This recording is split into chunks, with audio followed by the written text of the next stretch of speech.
12 চাকার লরির ধাক্কায় গুরুতর আহত এক গৃহবধূ। ঘটনা কমলপুর দুর্গাচৌমুহনী নাকা পয়েন্ট সংলগ্ন এলাকায়। আহত গৃহবধূর নাম নিপিতা দেববর্মা, স্বামীর নাম পবিত্র দেববর্মা, বাড়ি দুর্গাচৌমুহনী। জানা যায় আহত নিপিতা দেববর্মা বাগানে কাজ করতে যাওয়ার সময় রাস্তার পাশ দিয়ে যাচ্ছিল। তখন হঠাৎ উল্টো দিক থেকে TR01AW1610 নম্বরের একটি 12 চাকার লরি এসে সজোরে ধাক্কা দেয় বলে অভিযোগ। গুরুতর আহত অবস্থায় ঘটনাস্থলে ফায়ার সার্ভিস এসে আহত মহিলাকে কমলপুর হাসপাতালে নিয়ে আসেন। প্রাথমিক চিকিৎসার পর ওনাকে আশঙ্কাজনক হওয়ায় কুলাই হাসপাতালে রেফার দেওয়া হয়।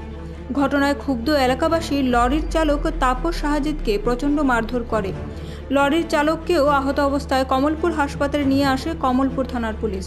পরবর্তী সময় লরিটিকে আটক করে কমলপুর থানায় নিয়ে আসে পুলিশ।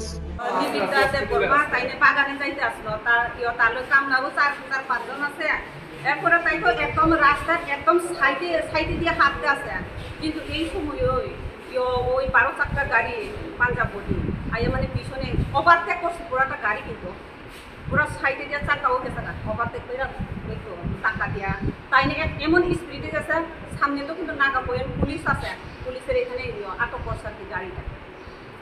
এরপরে তো আমি তো আর কিছু জানি না। এরপরে তাই নিলে আমরা লগে লগে পুলিশেই ফায়ার সার্ভিস ফোন করছে, ফায়ার সার্ভিস ফোন গেছে। এরপরে আয়া করছে আমরা ফায়ার সার্ভিস গাড়ি দিয়ে।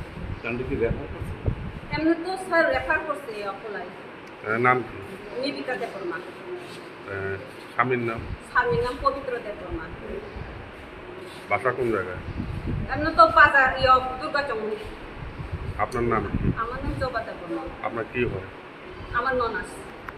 এখন অবস্থা কেমন? অবস্থা তো একদম ভালো না, মোটামুটি অবস্থা। রেফার করে? ব্যুরো রিপোর্ট, পাবলিক নাও।